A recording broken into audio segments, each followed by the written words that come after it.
দুনিয়ায় রোজা রাখি আমরা, আল্লাহ দেখে না না দেখে? রোজা রাখি কারে খুশি করার জন্য, কারে সন্তুষ্ট করার জন্য? আল্লাহকে খুশি করার জন্য, আল্লাহকে সন্তুষ্ট করার জন্য আমরা রোজা রাখি। কিন্তু আল্লাহ দেখি নাই, আল্লাহর ডরে আর ভয়ে আমরা রোজা রাখি। এর জন্য কিয়ামতের দিন জান্নাতে যখন জান্নাতীরা চলে যাবে, মুমিনেরা মুত্তাকিরা, আল্লাহ পাক ওই রোজাদারদের সামনে হাজির হয়ে গিয়ে বলবে, ও রোজাদারেরা, দুনিয়ায় রোজা রেখেছিলে আমি আল্লাহর ডরে আর ভয়ে, কিন্তু আমাকে তোমরা তখন দেখো নাই। 12 ঘন্টা 14 ঘন্টা 16 ঘন্টা উপবাস থেকেছিলে। ইফতারের সময় সামনে কত খাবার ছিল, কত মিষ্টি দ্রব্য, কত প্রকারের শরবত, কত ভালো ভালো খাবার, কিন্তু হাত দেয় না একমাত্র কার ডরে আর ভয়ে? জোরে বলেন কার? আল্লাহর ডরে আর ভয়ে সেই দিন হাত দেওয়া নাই। আমি আল্লাহকে সন্তুষ্ট করার জন্য এক ফোঁটা পানি পর্যন্ত ভিতরে দিলা না। আজকে সেই আল্লাহ তোমাদের সামনে হাজির হয়ে গেলাম। সুবহানাল্লাহ। এর কারণে আল্লাহ রাসূল সাল্লাল্লাহু আলাইহি সাল্লাম বলছেন, রোজাদারের জন্য 2টা খুশির মুহূর্ত। কয়টা? রোজাদারের জন্য 2টা খুশির মুহূর্ত। একটা হলো ইজা আফতারা, যখন ইফতার করে। কোন সময়? কোন সময়? যারা রোজা রাখে যখন ইফতার সামগ্রী নিয়ে সামনে বসে আর ওই ইফতারের দিকে তাকায়, কিন্তু মুখের মধ্যে দেয় না আল্লাহর ডরে আর ভয়ে। এরপরে যখন ওই ইফতার করে রোজাদারেরা, ওই রোজাদারের ইফতারে যে মজা, যে খুশি, সেই খুশি যারা রোজা রাখে না তাদের ইফতারে আসে। কথা বলেন, সেই মজা আসে? রোজাদারের নালিশাকে যে মজা, কাঁচা লঙ্কায় যে মজা, যে রোজা রাখছে না তার এই মজা আছে? কথা বলে। রোজাদারের পানিতে যে মজা, যে রোজা রাখলো না তার সেই মজা নাই, তার সেই খুশি নাই।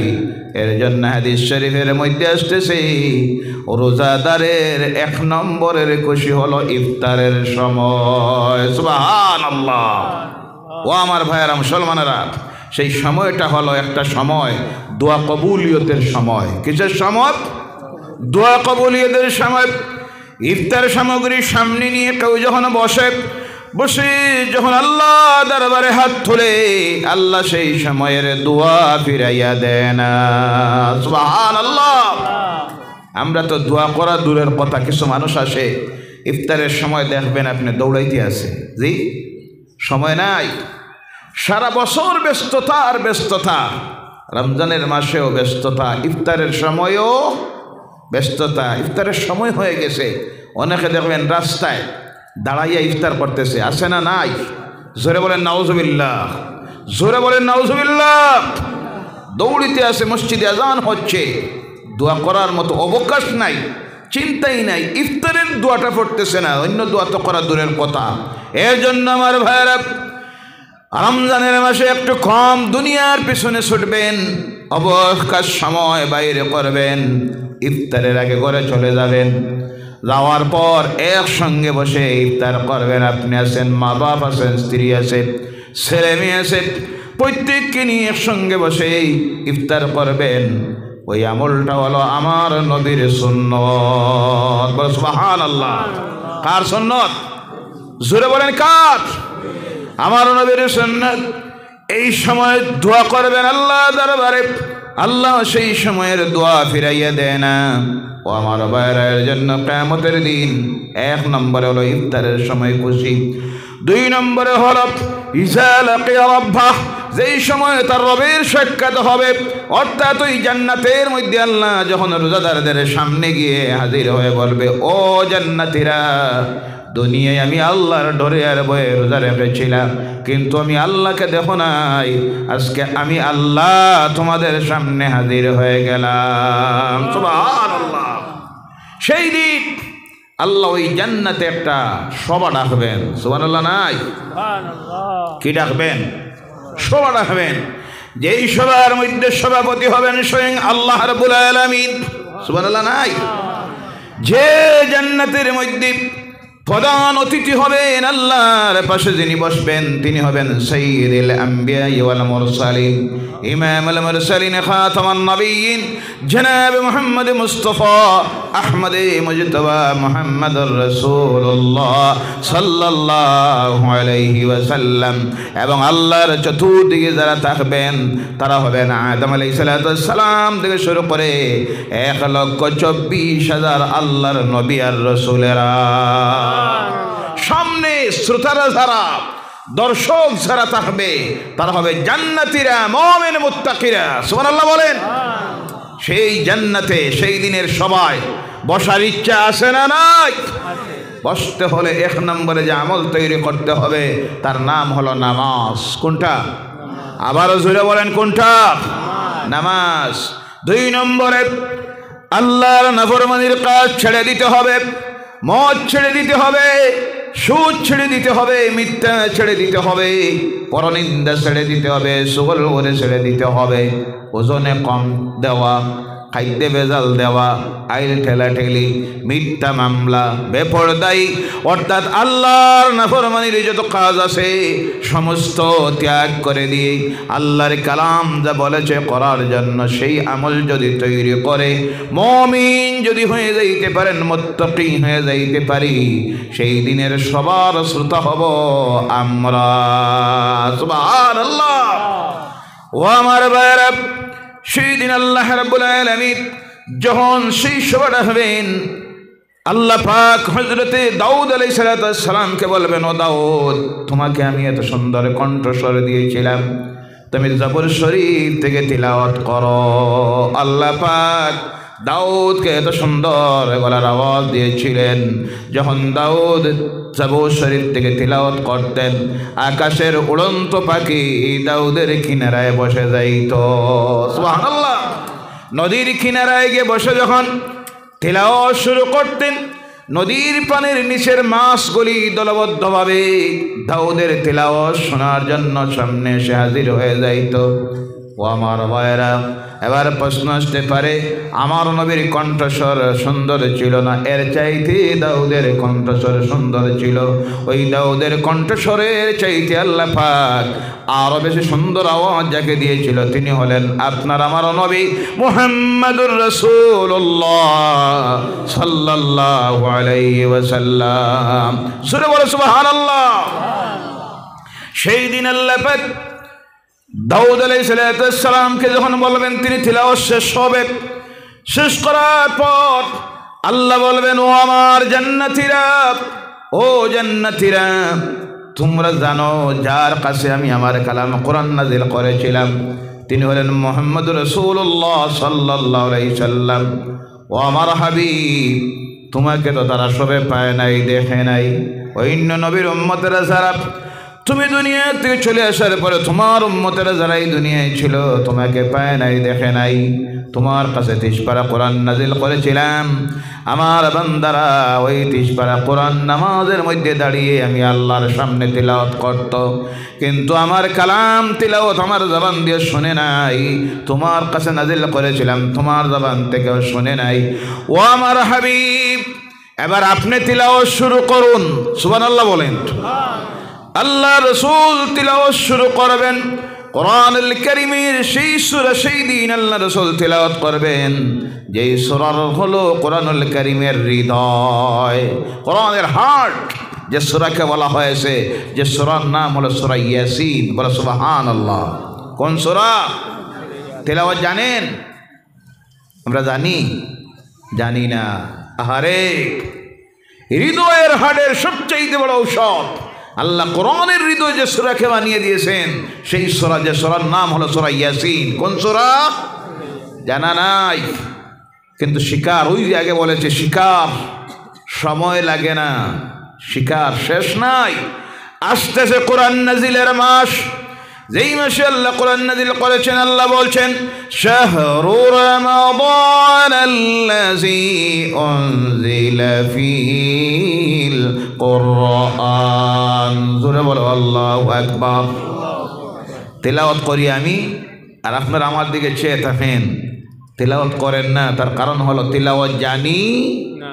যদি জানতেন অথবা তিলাওয়াতের যদি অভ্যাস থাকতো, যখনই মাহফিলে যাইতেন, আমি না যে কোনো বক্তা যখন তিলাওয়াত করতেন, আপনার তিলাওয়াতের অভ্যাস থাকলে আপনি সঙ্গে তিলাওয়াতে শরীক হয়ে যাইতেন। কথা ঠিক কিনা? কারণ যার যেটা অভ্যাস সেটা শোনামাত্র শরীক হয়ে যায়।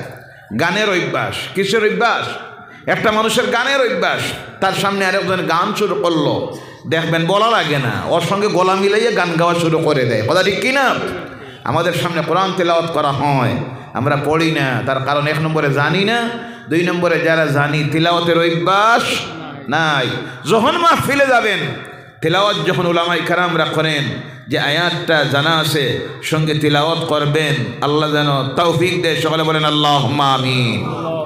ও আমার ভাইরা, সেই দিন আল্লাহর হাবিব সাল্লাল্লাহু আলাইহি সাল্লাম ওই সূরা তিলাওয়াত শুরু করবেন। বলতেছিলাম সামনে রমজানের মাস আসতেছে, যাদের কোরআন তিলাওয়াত জানা নাই, ও মুসলমানেরা, ওই রমজানের মাসে যদি আপনি নিয়ত করে নিন, বেশি থেকে বেশি নয়, আল্লাহর কালামের, আল্লাহ যে সূরাটাকে হৃদয় বলেছেন কোরআনের সূরা ইয়াসিন, প্রতিদিন যদি আমি একটা আয়াত, কয়টা আয়াত? জোহরের পর যদি আধা ঘন্টা, আসরের পর যদি আধা ঘন্টা, মাগরিবের পর যদি 10 মিনিট 20 মিনিট, অথবা ইফতারের কারণে মাগরিব বাদ দিলাম, রাত্রে ঘুমানোর সময় যদি আধা ঘন্টা, এরপরে ফজরের পরে যদি আধা ঘন্টা আল্লাহর কালাম থেকে তিলাওয়াত শেখার জন্য আমি চেষ্টা করি, আল্লাহ 2টা বল সবে দিয়ে দে। সুবহানাল্লাহ। তিলাওয়াত যার জানা আছে, এ তিলাওয়াত করলে 1 ডাবল 1 গুণা, আর যার তিলাওয়াত জানা নাই, সে যখন তিলাওয়াত শেখার জন্য তিলাওয়াত করে 2 ডাবল। সুবহানাল্লাহ বলেন। 1 নম্বরে হলো তিলাওয়াত করার কারণে, 2 নম্বরে চেষ্টা করার কারণে। চেষ্টা করবেন রমজানের প্রতিদিন সূরা ইয়াসিন থেকে যদি 2টা আয়াত, আরবি আপনার জানা নাই, বাংলায় কোরআন আছে, ইংরেজি আছে, চেষ্টা করুন শিকার পরে কোনো কারি সাহেবের সামনে অথবা হাফিজ সাহেবের সামনে গিয়ে ইমাম সাহেবের সামনে তিলাওয়াত শোনাইবেন। কিছু যদি বলতো এটাকে তিনি শুদ্ধ করে দিবেন। এই রমজানে যদি এই নিয়ত করে নেন, সূরা ইয়াসিন মুখস্থ করে নিব, ইনশাআল্লাহ 30 দিনে একটা সূরা মুখস্থ করা সম্ভব আছে না নাই? আল্লাহ যেন তৌফিক দেয়। সকলে বলেন আল্লাহুম্মা আমিন। আগামী রমজানে যদি চেষ্টা করেন যে সূরা রহমান, কোন সূরা? সূরা রহমান বেশি না, ওই সূরাটাকে আমি কণ্ঠস্থ করব, মুখস্থ করব। প্রতিদিন যদি 2টা আয়াত আপনি তিলাওয়াত শুরু করে দেন, চেষ্টা করেন মুখস্থ করে নেন, আর 1 রমজানে মুখস্থ হয়ে যাবে সূরা রহমান। আল্লাহ রাব্বুল আলামিন সেই দিন তার হাবিবকে বলবেন, ও আমার হাবিব, আপনি তিলাওয়াত করুন। সেই দিন আল্লাহর হাবিব জান্নাতীদের সামনে তিলাওয়াত শুরু করবেন, বিসমিল্লাহির রাহমানির রাহিম, ইয়াসিন ওয়াল কুরআনিল হাকীম, ইন্নাকা লামিনাল মুরসালিন। এইভাবে তিলাওয়াত করে করে আল্লাহর হাবিব গোটা সূরাটা তিলাওয়াত যখন করবেন, জান্নাতের এমন পরিবেশ তৈরি হবে, গোটা জান্নাতীদের নয়নের দৃষ্টি চলে যাবে আমার নবীর চেহারার দিকে। বলে সুবহানাল্লাহ। কি সুন্দর চেহারা আল্লাহ তৈরি করেছিল, আকাশের পূর্ণিমার চাঁদ, যার চেহারার সৌন্দর্যতার কাছে হার মানাইতে। বলে সুবহানাল্লাহ।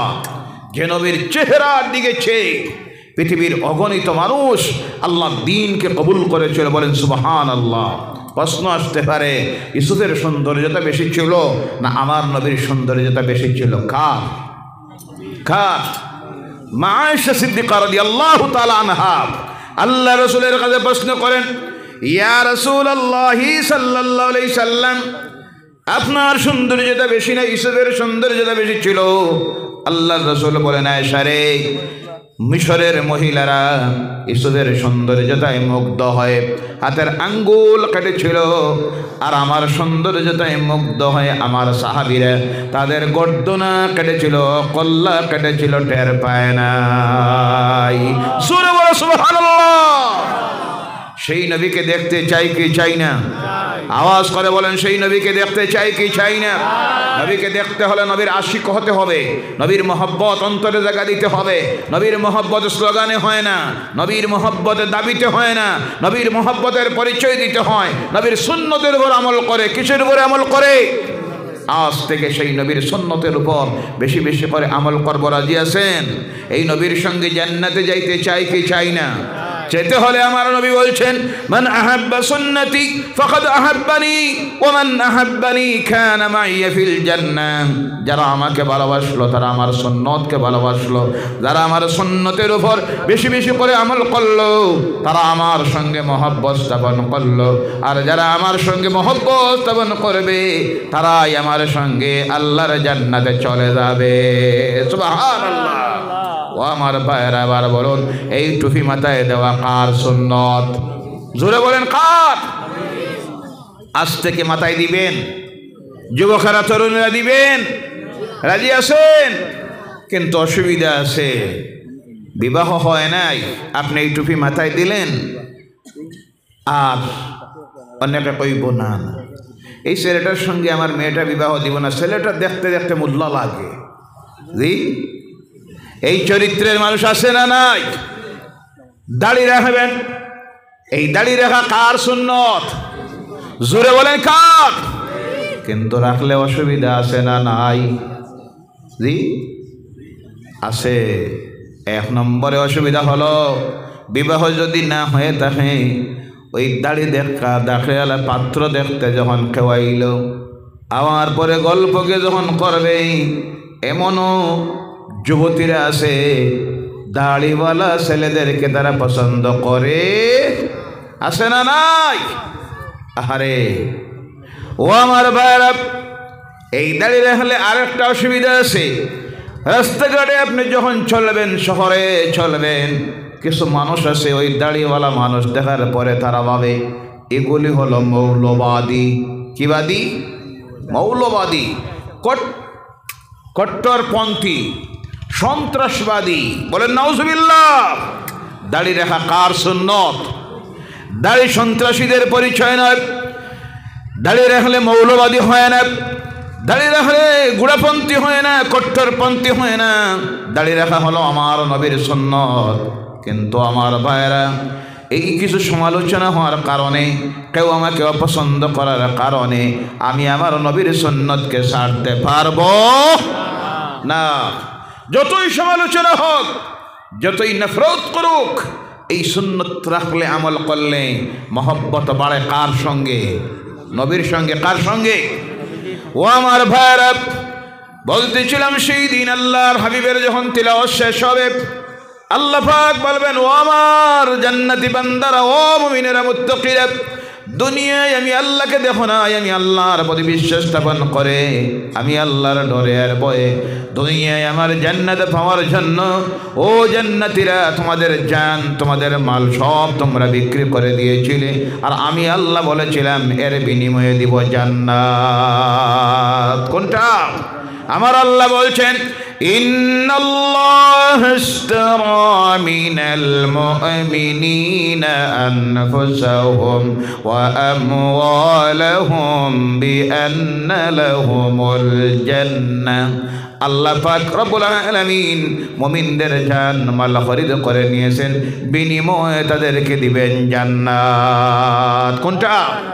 আল্লাহ সেই দিন বলবেন, তোমাদের জান দিয়েছিলে, মাল দিয়েছিলে, রক্ত দিয়েছিলে, সময় দিয়েছিলে, সারা রাত্রি বসে বসে আমার কালামের আলোচনা শুনেছিলে, আমি আল্লাহকে সন্তুষ্ট করে আমার জান্নাত পাওয়ার জন্য ও জান্নাতীরা জান্নাতে এসেছো। সেই দিন আমি আল্লাহকে দেখো নাই, নামাজের সাজদা দিয়েছিলি, ঠান্ডার রাত্রিতে নামাজ পড়েছিলি, তাহাজ্জুদে পড়েছিলি, ফজরের সময় ঠান্ডায় ওযু করেছিলি, আমার কুদরতের কদমে লুটিয়ে পড়েছিলে, কিন্তু আমি আল্লাহকে তোমরা দেখো নাই। আজকে আমি আল্লাহ আমার কুদরতের সুরতে ও জান্নাতীরা তোমাদের সামনে হাজির হয়ে গেলাম। সুবহানাল্লাহ। সেই দিন ওই আল্লাহর দিদার যখন নসিব হবে, এর চাইতে খুশির আর মুহূর্ত দুনিয়া আখিরাতের জীবনে নাই। বলে সুবহানাল্লাহ। সেই দিন আল্লাহকে দেখতে চাই কি চাই না? আওয়াজ করে বলেন, চাই কি চাই না? তাহলে মদ খাওয়া লাগবো না ছাড়া লাগবো? জিনা ছাড়া লাগবো না করা লাগবো? সুদ ছাড়া লাগবো না করা লাগবো? সব আল্লাহর নাফরমানি ছাড়তে হবে। সেই দিন আল্লাহ জান্নাতীদের সামনে বলবেন, ও জান্নাতীরা, আমার কালাম তোমরা আমার সামনে তিলাওয়াত করেছিলে দুনিয়ায়, আমাকে সন্তুষ্ট করার জন্য নামাজে দাঁড়িয়ে তাহাজ্জুদে দাঁড়িয়ে তিলাওয়াত করেছিলে, আজকে আর তোমরা তিলাওয়াত করতে হবে না, আমি আল্লাহ নিজে আমার কালাম তিলাওয়াত করব। সুবহানাল্লাহ। সেই দিন আল্লাহ পাক তিলাওয়াত শুরু করবেন, বিসমিল্লাহির রহমানির রহিম, আনার রহমান আল্লামাল কুরআন খালাকাল ইনসান আল্লামাহুল বায়ান। এইভাবে আল্লাহ তিলাওয়াত করে করে গীত তার এক একটা নিয়ামতের কথা তিনি নিজে উল্লেখ করবেন। আর তিলাওয়াত যখন করতে থাকবেন, ফাবি আলাই রাব্বিকুমা তুকাজ্জিবান। জোরে বলো আল্লাহু আকবার। গোটা জান্নাতীদের অবস্থা এমন হয়ে যাবে, হুর গিলমানেরা ভাববে এই জান্নাতীরা আর আমাদের দিকে ফিরে তাকাবে না। ফেরেশতারা স্তব্ধ হয়ে যাবে, ওই জান্নাতীদের দৃষ্টিতে চলে গেছে দুইটা দিকে, একদিকে আল্লাহর দিকে আর তার রাসূলের দিকে। সুবহানাল্লাহ। ও আমার ভাইরা, বলতেছিলাম আল্লাহর কালামের রেকর্ড শুনে আল্লাহ দিনের প্রচার হয়েছে এই পৃথিবীতে, তার প্রমাণ দেখেন। আল্লাহ রাসূলের আদর্শ দেখে দুনিয়ার মানুষ ইসলাম দিন আল্লাহর দিন গ্রহণ করল। মক্কায় হজের সময় এসেছে, সব সময় তারা মক্কায় হজ করত বিভিন্ন পদ্ধতিতে, ইসলামের নিয়ম রীতি মেনে নয়। কোনো সময় এমন অবস্থায় ভরভরতার মধ্যে গিয়ে পৌঁছেছিল, আল্লাহর ঘরের ভিতরে 360টা দেবতা ঢুকাইয়া দিয়েছিল। নাউযুবিল্লাহ বলেন।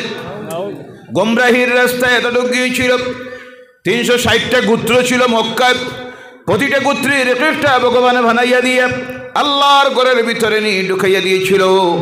নোংরাহিতে এত নিম্নে নেমেছিল, নারী পুরুষেরা উলঙ্গ হয়ে একসঙ্গে আল্লাহর ঘরের চতুর্দিকে ঘুরত, তওয়াফ করত। নাউযুবিল্লাহ। হজের মৌসুম এসেছে, আবু জেহেল দেখলো আমার ভাতিজার গলার আওয়াজ এত সুন্দর, এত সুন্দর সুন্দর কথা বলে, পৃথিবীর বিভিন্ন প্রান্ত থেকে মানুষ আসতেছে, আমার ভাতিজার যদি কথাগুলি শুনে আর চেহারা দেখে বাপদাদার ধর্ম ছেড়ে দিবে। বলো নাউযুবিল্লাহ। মক্কার প্রতিটি রাস্তায় থিমাতায় চৌমাথায় মানুষ দাঁড় করাইয়া দিছে, যারা আসবে যেদিক থেকে প্রত্যেকের কাছে বলে দিও মক্কায় নতুন একটা জাদুকর বাইর হয়েছে। নাউযুবিল্লাহ বলেন। একজন পাগল বাইর হয়েছে, এর কিনারায় কেউ যায় না। আল্লাহর হিকমত কেমন দেখেন, আল্লাহ তার দিনের প্রচার যখন করাইতে চায়, আল্লাহর দিনের দুশ্মন দিয়াও আল্লাহ তার দিনের প্রচার করাইয়া দে। সুবহানাল্লাহ। আল্লাহ যখন কাউকে বাঁচাইতে চায়, তার দুশ্মন দিয়াও জমিনে বাঁচায়। কথা ঠিক কিনা? যেমন ফেরাউন চেষ্টা করেছিল মূসাকে জমিন থেকে বিদায় করে দেওয়ার জন্য, আর আমার আল্লাহর ইচ্ছা হলো, ফেরাউন রে, যারে মারার জন্য তুই 50,000 নিরপরাধ শিশুকে হত্যা করেছ, সেই মূসাকে আমি তোর ঘরে আনিয়ে লালন পালন করাইমু। বলো সুবহানাল্লাহ। করাইছে নি না? করাইছে। আল্লাহর দ্বারা সম্ভব আছে না নাই? আল্লাহ যদি কাউকে বাঁচাইতে চায়, দুনিয়ার কোন শক্তি তাদেরকে মারার ক্ষমতা নাই। আল্লাহ যদি মারার ইচ্ছা করে দেয়, ফয়সালা নিয়ে নে, দুনিয়ার কোন শক্তির বাঁচানির ক্ষমতা নাই। আর এই মুমিনদেরকে এই দুনিয়ায় বাঁচানির দায়িত্ব কার? জোরে বলেন কার? মুমিনের বাঁচার রাস্তা বাহির করে দেন কে? মুমিনদের রিজেকের ব্যবস্থা করে দেন কে? মুমিন হতে হবে। কি হতে হবে? মুমিন হতে হবে। শুধু নামের মুসলমান হলে হবে? মুমিন হয়ে যান, বাঁচার রাস্তা আপনার বাহির করে দেওয়া আমার আল্লাহর জাতের জন্য ওয়াজিব হয়ে যায়। বলে সুবহানাল্লাহ। এর জন্য আল্লাহ বলছেন, ওয়া মান ইয়াত্তাকিল্লাহ الله يجعل له مخرجا ويرزقه من حيث لا يحتسب সূরা বলো আল্লাহু আকবার। মুমিনদের বাসার রাস্তা বাইর করে দেন আল্লাহ পাক, আর তাদের রিজিকের ব্যবস্থা আল্লাহ করে দেন এমন জায়গা থেকে যেটা তাদের কল্পনার ভিতরেই ছিল না। মুমিন হয়ে যান, মুমিন হয়ে যান। এই দুনিয়ায় কোনো চিন্তা থাকবে, খাবারেরও চিন্তা করতে হবে না, বাসারও চিন্তা করতে হবে না। আমাদের রিজিকের মালিক কে? বাসানির মালিক কে? জোরে বলবেন হায়াতের মালিক কে? ও আমার ভাইয়েরা, এবার আল্লাহ রাসূল সাল্লাল্লাহু আলাইহি ওয়াসাল্লাম নিজের ঘরের আব্বার ঘরের আব্দুল্লাহ রাদিয়াল্লাহু তাআলা আনহুর ঘরের বারান্দায় বসে তিলাওয়াত করতেছেন। ওই মানুষগুলি পৃথিবীর বিভিন্ন প্রান্ত থেকে যারা এসেছিল, হজ যখন শেষ করেছে সেই নিয়ম অনুযায়ী মনে প্রশ্ন গেল, শুনলাম মক্কায় একজন পাগল ভাই রয়েছেন, একটা জাদুঘর ভাই রয়েছে, একটাবার যাই ওই মানুষটাকে একটাবার দেখে যাই। খুঁজাইয়া খুঁজাইয়া গি আল্লাহর হাবিবের জন্মের ঘর বাইত মাউলুদুন নবী সাল্লাল্লাহু আলাইহি ওয়াসাল্লাম আজও মক্কায় স্মৃতিগ্রহণ করতেছে। মারওয়াত থেকে সাফার থেকে মারওয়াত থেকে সাফায় যখন হাজিরা সাই করেন, পূর্ব দিকে আগে একটা দরজা ছিল, যেই দরজার নাম হলো বাবুন নবী সাল্লাল্লাহু আলাইহি সাল্লাম। ওই দরজা দিয়ে আমার নবী আল্লাহর ঘরের কিনারায় আসতেন। আজকে দরজাটা বন্ধ হয়ে গেছে, আপনি মারওয়া দিয়ে বাইর হবেন, পূর্ব দিকে যাবেন, যাওয়ার পরে দেখবেন সামনে একটা ঘর, পাশে কোনো বিল্ডিং নেই, শুধু একটা ঘর। ওই ঘরটা হলো আমার নবীর জন্মের ঘর, হযরতে আব্দুল্লাহ রাদিয়াল্লাহু তাআলা আনহুর ঘর। ওই ঘরের বারান্দায় আল্লাহ রাসূল তিলাওয়াত করতেছেন। ওরাই মানুষ, হাজার হাজার মানুষগুলি গিয়ে আল্লাহর হাবিবের সামনে দাঁড়াইয়া গেছে। দেখে চিন্তার মধ্যে পড়েছে, আহারে শুনলাম মানুষটা পাগল। এই মানুষ তো পাগল হতে পারে না, যার চেহারার সৌন্দর্যতা আকাশের পূর্ণিমার চাঁদের চাইতেও সুন্দর। সুবহানাল্লাহ নাই? আর জোরে বলেন সুবহানাল্লাহ। কোন জায়গায় সুবহানাল্লাহ বলতে হয়, আলহামদুলিল্লাহ বলতে হয়, এখন আমরা শিখলাম না। এর জন্য জায়গায় বেশ জায়গায় সুবহানাল্লাহ আলহামদুলিল্লাহ দিই, কথা ঠিক কি না?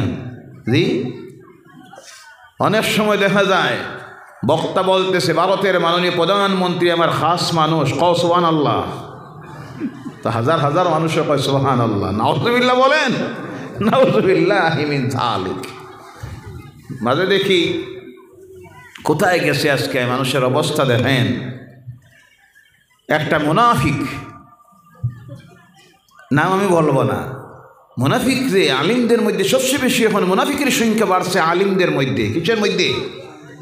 আলিম নামের জাহেল কিছু আলিম, যারা আলিম সমাজের কলঙ্ক। আলিমদেরকে আল্লাহ সম্মান দিয়েছেন, মর্যাদা দিয়েছেন। যে কোনো সংগঠনের আলেম হোক, তার আল্লাহর হাবিবের ওয়ারিস হিসাবে আল্লাহ তাদেরকে মর্যাদা সম্মান দিয়েছেন। অনুরূপভাবে সবচেয়ে বেশি মুনাফিকের সংখ্যা বাড়তেছে আলিমদের মধ্যে, কথা ঠিক কিনা? নাম আমি বলবো না, একটা কথায় কথা এসেছে।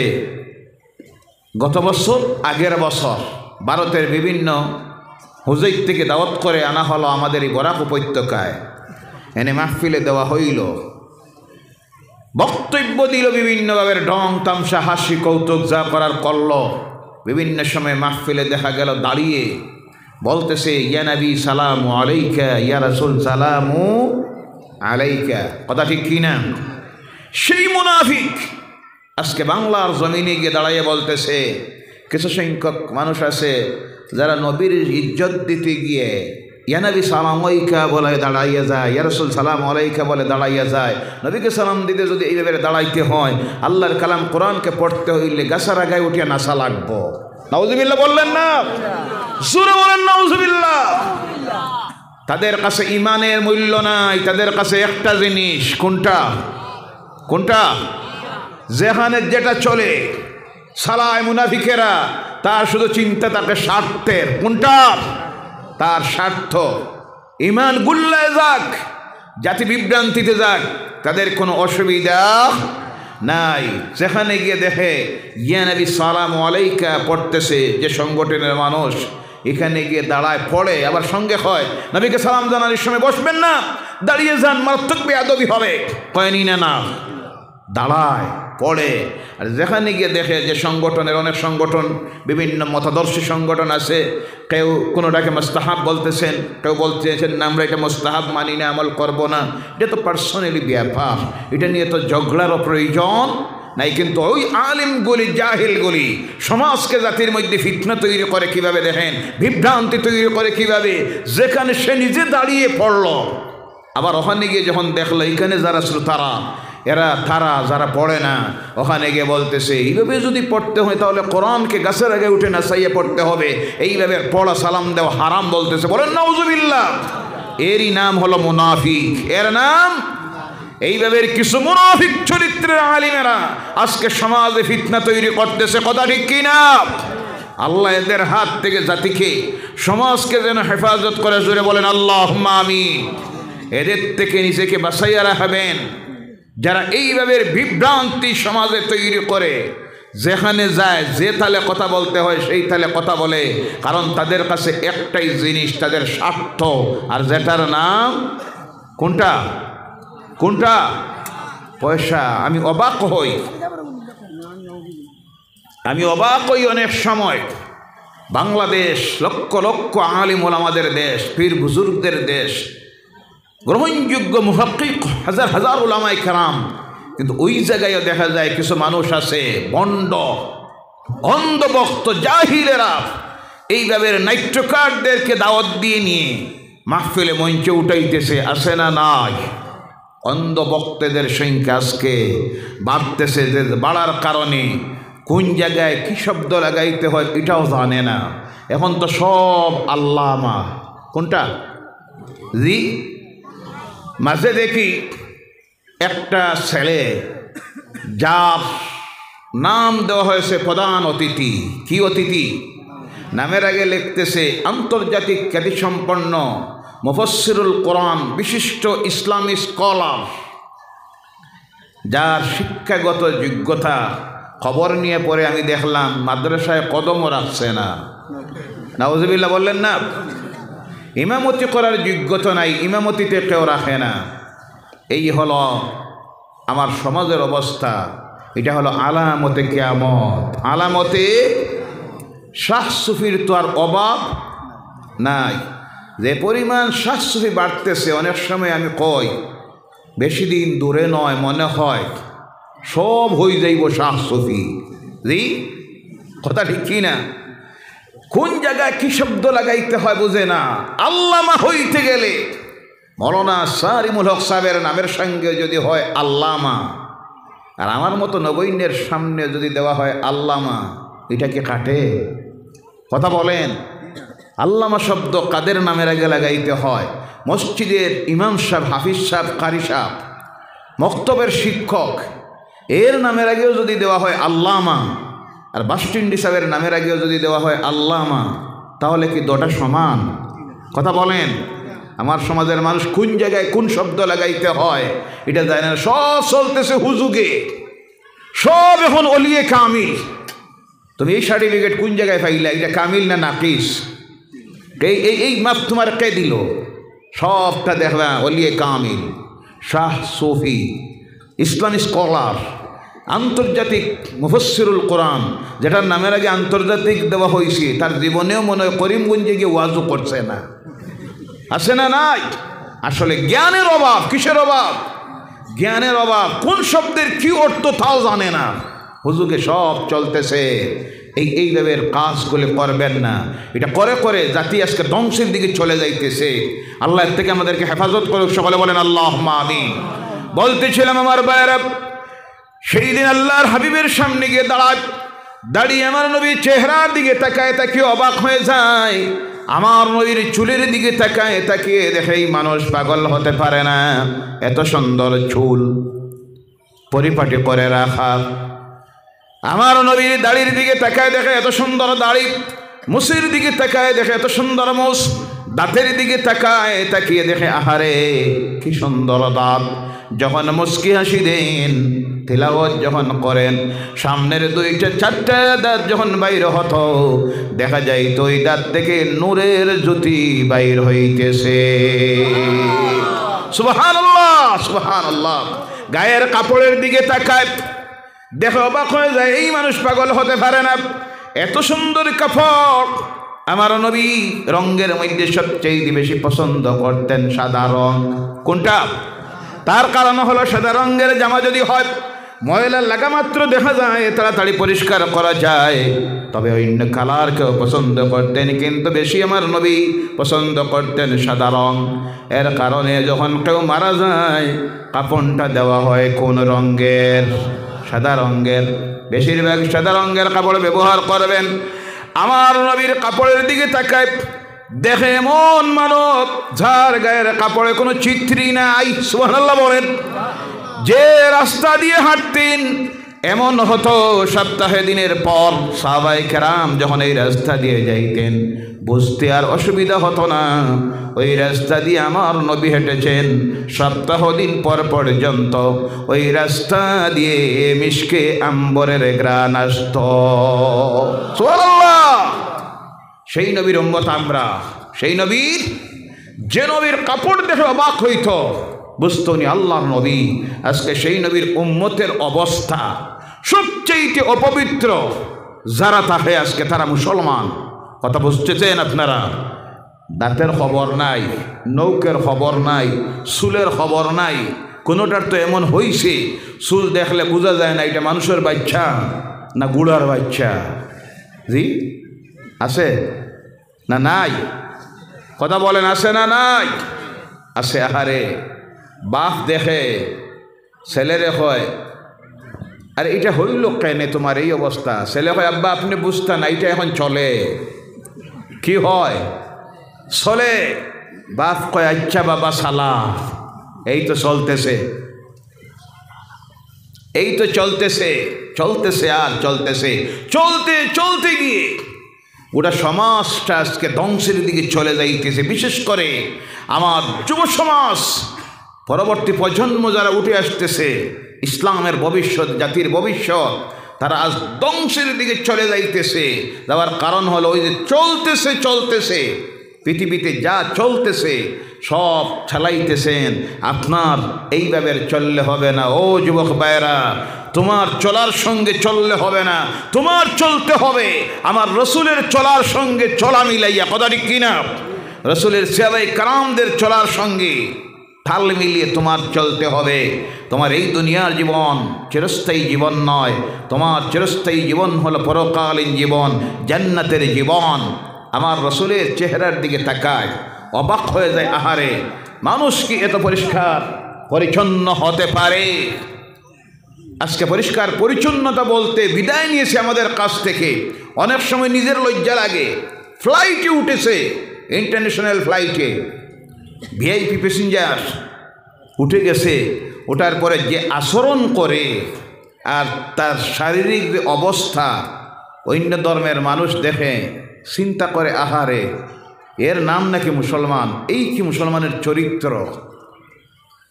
বিমানবন্দর রেলওয়ে স্টেশনে গেছে, ট্রেনে উঠেছে, ওঠার পরে তার যে অবস্থা, শরীরের কাপড়ের গায়ের ময়লার ব্যবহার, অন্য ধর্মের মানুষ দেখে নফরত করে আর মনে মনে ভাবে এই কি ইসলামের শিক্ষা, এরা কি মুসলমান, কি চরিত্র, কি ব্যবহার।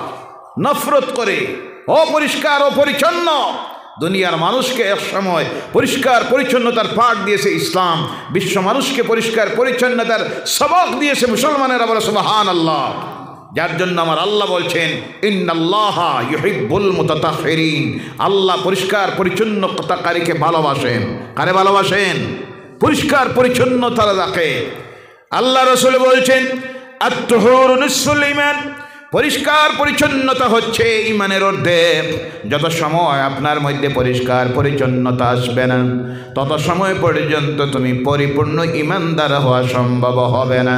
তাই এই পরিষ্কার পরিচ্ছন্নতা আসার জন্য আল্লাহ রাব্বুল আলামিন আমাদের প্রতি 5 ওয়াক্তের নামাজ যখন ফরজ করেছেন, ওই নামাজের আগে আল্লাহ পাক আর একটা ইবাদতকে ফরজ করেছেন, যেই ইবাদতের নাম হলো ওযু। কোনটা? ওযু দেওয়ার কারণ হলো আপনাকে পরিষ্কার পরিচ্ছন্ন রাখার জন্য। আজকে ওযু নাই, নামাজ নাই, যার কারণে সকল প্রকারের অপরিষ্কার অপরিচ্ছন্নতা আপনার শরীর থেকে শুরু করে, কাপড় থেকে শুরু করে, বিছনার থেকে শুরু করে, ঘর থেকে শুরু করে, রাস্তা পর্যন্ত যাদের অপরিষ্কার অপরিচ্ছন্ন, তারা হয়ে গেছে আমরা মুসলমান। ও মুসলমান, তুমি তেমন হওয়ার নয়। তোমার নবীর পরিষ্কার পরিচ্ছন্নতা দেখে সেই পথহারা মানুষগুলি চিন্তায় পড়েছে, শুনলাম এই মানুষ পাগল, শুনলাম জাদুঘর। এই মানুষ পাগল হতে পারে না, এই মানুষ জাদুঘর হতে পারে না। পাগল হলে এইভাবে পরিষ্কার পরিচ্ছন্নতা তার মধ্যে থাকতো না। বলে সুবহানাল্লাহ। আমার নবীর সামনে দাঁড়িয়ে গেছে নবী মুহাম্মদ রাসূলুল্লাহ সাল্লাল্লাহু আলাইহি সাল্লাম। সেই সময় আল্লাহর কালাম কোরআনুল কারীম তিলাওয়াত শুরু করেছেন। ওই তিলাওয়াতের মধুরতায় তাদের হৃদয়ের মধ্যে গিয়ে তীরের গুলির মতো আসর করেছে। আল্লাহ রাসূলের চেহারার দিকে তাকায় আর কান দিয়ে আল্লাহর কালামের তিলাওয়াত যখন ঢুকতেছে, তারা নিজে বুঝতেই পারে নাই, তাদেরও জানতে 2 চোখ দিয়ে পানি পড়া শুরু হয়ে গেল। আর হাজার হাজার মানুষের জবান দিয়ে উচ্চারিত হওয়া শুরু হয়ে গেল, লা ইলাহা ইল্লাল্লাহু মুহাম্মাদুর রাসূলুল্লাহ, লা ইলাহা ইল্লাল্লাহ, লা ইলাহা।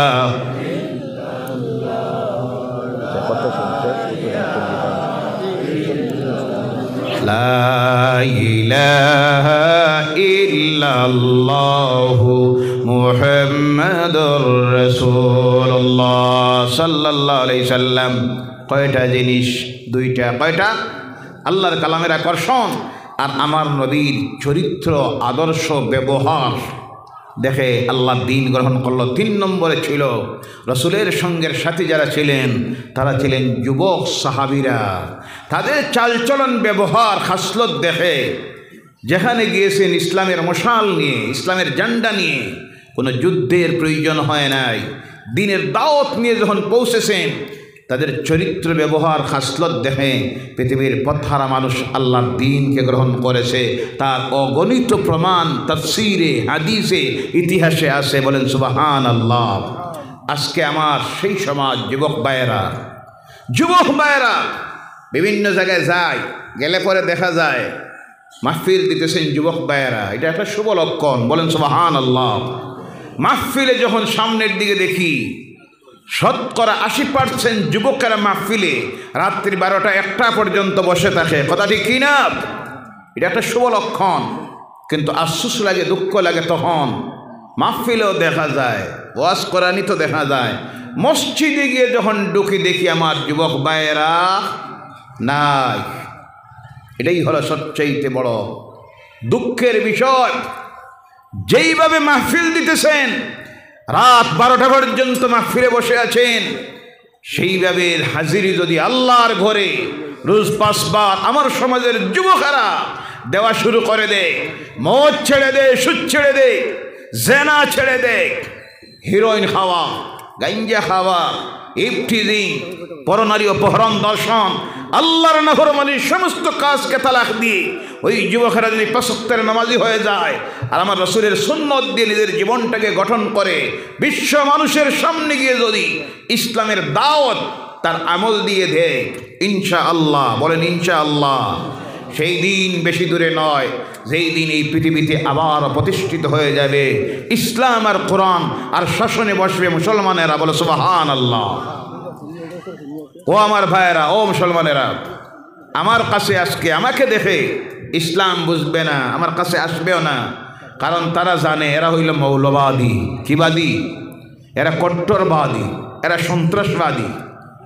বুড়ো বাবাজির কাছে এসে ইসলাম শিখবে না, ইসলামকে জানতে যাবে না, দেখতে যাবে না। কারণ তারা জানে এরা বুড়া মানুষ, বুড়া চাষা, এর কাছে কি আছে। আপনারাই হতে হবে মডেল, আমার রসুলের আদর্শ দিয়ে রসুলকে মডেল হিসাবে গ্রহণ করে যুবক ভাইয়েরা আপনারা যদি এদের জীবনকে চরিত্রকে গঠন করে সর্বত্র রাজনীতির ময়দানে কলেজে ইউনিভার্সিটিতে ব্যবসা কেন্দ্রে হাট বাজারে যুবক ভাইয়েরা যদি নিজেকে কোরআন দিয়া রসুলের আদর্শ সুন্নতের রঙে রঙিন বানাইয়া আল্লাহর নাফরমানির কাজকে ত্যাগ করে দিয়া যারা ইসলাম থেকে দূরে সরে গেছে, ইসলামের অপপ্রচার করতেছে, ইসলামের বিরুদ্ধে ষড়যন্ত্র করতেছে, তাদের সামনে গিয়ে যদি আপনি মডেল হয়ে ইসলামকে তুলে ধরেন, কোরআনকে যদি তুলে ধরেন, আমার নবীর আদর্শকে যদি তুলে ধরেন, তাহলে আপনাকে দেখে তারা বুঝবে ইসলাম কারে কয়, কোরআনের শিক্ষা কি, মুহাম্মদ সাল্লাল্লাহু আলাইহি সাল্লামের শিক্ষা ছিল কি। তখন আপনার তরবারের প্রয়োজন হবে না, যুদ্ধের প্রয়োজন হবে না, ঝগড়ার প্রয়োজন হবে না, আপনাকেই দেখেই তারা বুঝবে ইসলাম কোরআন। তারা তখন পথহারা মানুষগুলি সেই গুমরাহির রাস্তা থেকে ফিরে আসবে ইসলামের দিকে। বলেন সুবহানাল্লাহ।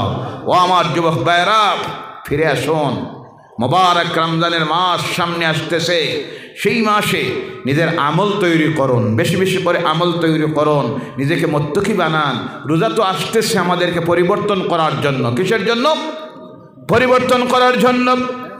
আমরা অনেকে মনে মনে ভাবি এই রমজান আসতেছে, আমাদেরকে রোজার মাধ্যমে আল্লাহ কষ্ট দিবেন, দিয়ে মনে হয় আল্লাহ শান্তি পাবেন, আল্লাহর মর্যাদা ইজ্জত বাড়বে। তা না, একদিকে আল্লাহ রোজার মাধ্যমে আমাদের গুনাহ মাফ করবেন, আর অন্যদিকে আল্লাহ কেন রোজা দিতেছেন? আল্লাহ বলছেন, ইয়া আইয়ুহাল্লাযীনা আমানু কুতিবা আলাইকুমুস সিয়ামু কামা কুতিবা আলাল্লাযীনা মিন ক্বাবলিকুম লাআল্লাকুম তাত্তাকুন। জোরে বলো আল্লাহু আকবার। হে ঈমানদারেরা, তোমাদের উপর রোজা ফরজ করে দিয়েছি। শুধু তোমাদের উপরে নয়, তোমাদের উপর রোজা ফরজ করে দিয়েছি যেইভাবে তোমাদের পূর্ববর্তীদের উপরে রোজা ফরজ করে দিয়েছিলাম, সেইভাবে তোমাদের উপরে রোজা ফরজ করেছি। কি জন্য? আল্লাহ বলছেন লাআল্লাকুম তাত্তাকুন, যাতে এই রোজার মাধ্যমে তোমরা মুত্তাকি হয়ে যাইতে পারো। সুবহানাল্লাহ। এর কারণে দেখবেন রমজান মাস যখন আসে আমরা মুত্তাকি হয়ে যাই, ফরজগার হয়ে যাই, 5 ওয়াক্তের নামাজ পড়ি। কথা ঠিক কি না? 5 ওয়াক্তের নামাজ পড়ি, রোজা রাখি, কোরআন তেলাওয়াত করি, জিকির আজকার করি, মদ ছেড়ে দেই, সুদ ছেড়ে দেই, গান বাজনা ছেড়ে দেই, মিথ্যা কথা ছেড়ে দেই, আল্লাহর নাফরমানির সমস্ত কিছু ছেড়ে দিয়ে আমরা মুত্তাকি হয়ে যাই।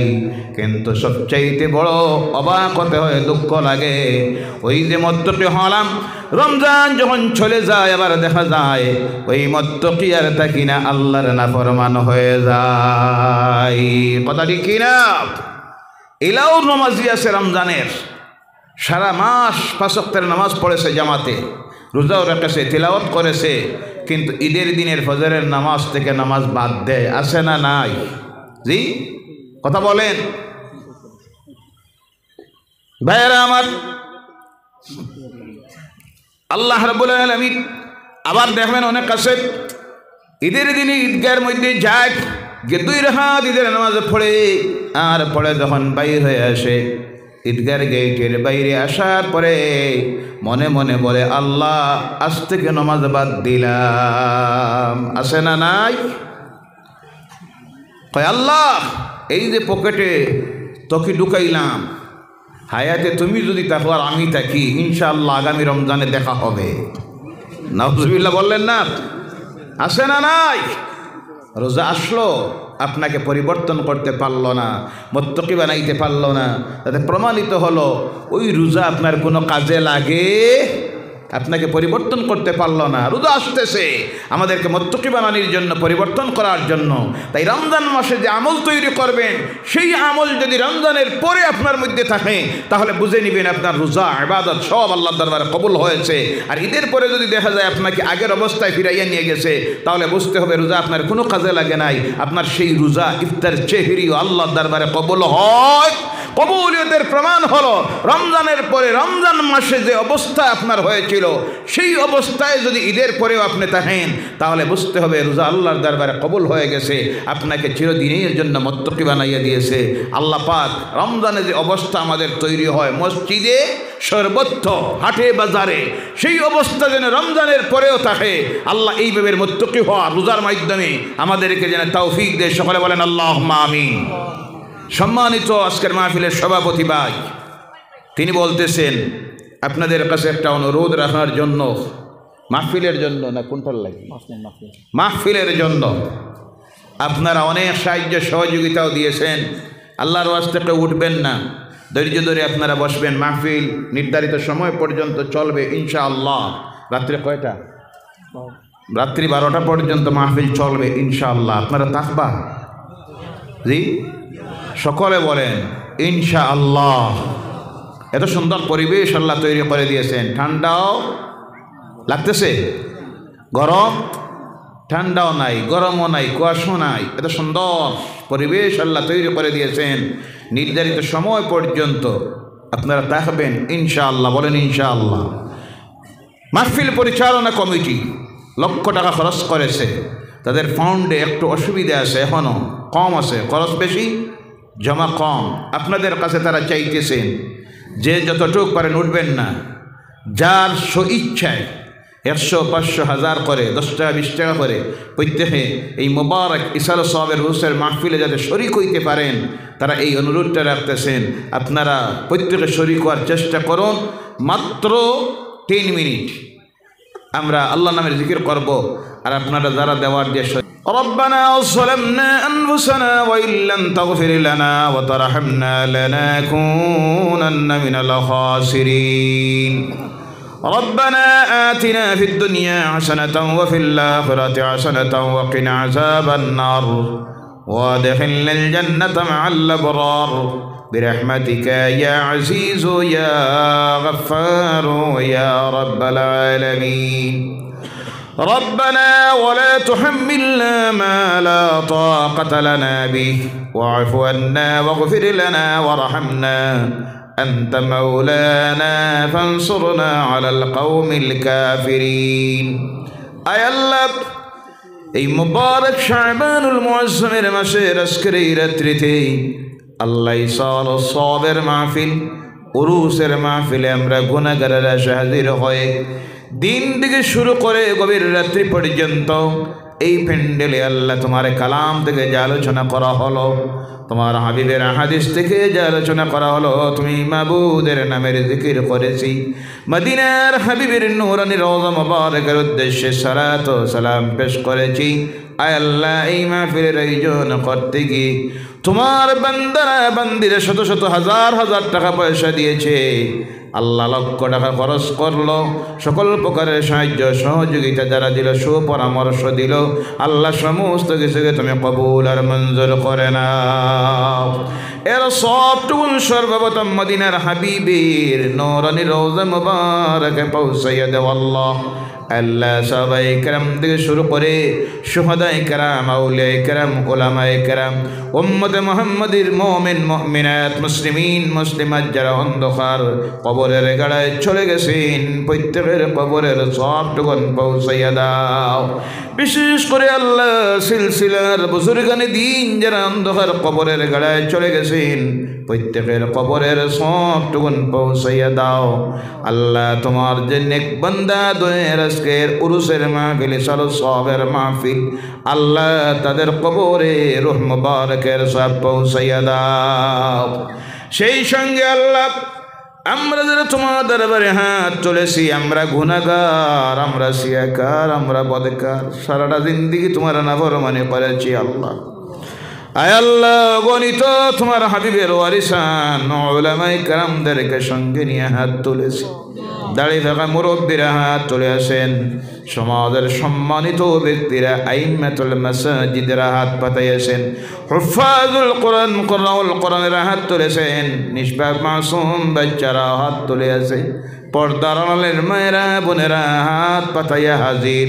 বিশেষ করে আল্লাহ শত শত যুবক ভাইরা তোমার দরবারে হাত পাতাইয়া হাজির।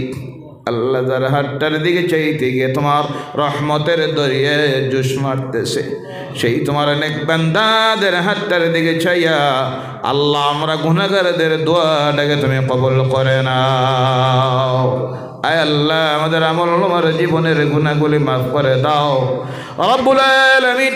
আমরা যারা হাত তুলেছি আর এই মাহফিলের আয়োজন যারা করেছেন, শোনার জন্য যারা এসেছেন, এই মাত্র বলা মাত্র তোমার যত বান্দারা আল্লাহ সাহায্য দিল, সহযোগিতা দিল, আল্লাহ এর সবটুকুন সর্বপ্রথম আমাদের কবরবাসী মা বাপের অন্ধকার কবরে পৌঁছাইয়া দাও।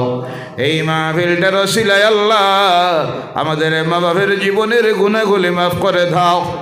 আল্লাহ আমাদের মা বাপের অন্ধকার কবরগুলিকে জান্নাতুল ফিরদৌসের টুকরা বানাইয়া দাও। সেই সঙ্গে আল্লাহ আমাদের প্রত্যেকের দিলের নেক আশাগুলি তুমি পূর্ণ করে দাও। যার যে সমস্যা সে সমাধান দাও, অসুবিধা যার যেটা আছে তোমার কুদরত থেকে দূর করে দাও। ব্যবসায়ী ভাইদের ব্যবসায় বরকত দাও, অভাবীদের অভাব দূর করে দেও, ঋণগ্রস্তদেরকে ঋণ মুক্ত বানাইয়া দেও। আয় আল্লাহ খাস করে তোমার দরবারে আরজ রাখি মাবুদ, অনেক ছেলে মেয়েরা পরীক্ষা দিতেছে, মেট্রিক হায়ার সেকেন্ডারি, দোয়া চায় আল্লাহ এদেরকে পরীক্ষায় তুমি কামিয়াব করে নাও রব্বুল আলামিন। এই দুনিয়ায় আমরা কেউ চিরস্থায়ী নয়, চলে যাব, কোন সময় যাওয়ার ডাক আসবে আমরা জানি না মাবুদ। আল্লাহ যাওয়ার সময়টা বড় কঠিন সময়, সেই সময় মালাকুল মউতের সামনে হাজির করাইয়া সাকরাতুল মউতের ঘাটে আমাদেরকে আটকাইয়া রাখিও না। আয় আল্লাহ জীবনের শেষ সময় নূরের নবী নয়নের সামনে হাজির করে দিও। এই দুনিয়ার জীবনের শেষ কথাটা বারবার আমাদের জবানটা দিয়ে জারি করে দিও লা ইলাহা ইল্লাল্লাহু মুহাম্মাদুর রাসূলুল্লাহ সাল্লাল্লাহু আলাইহি ওয়াসাল্লাম। সুবহান রাব্বিকা রাব্বিল ইজ্জাতি আম্মা ইয়াসিফুন وسلام على المرسلين والحمد لله رب العالمين آمين. السلام عليكم ورحمة الله. السلام عليكم ورحمة الله.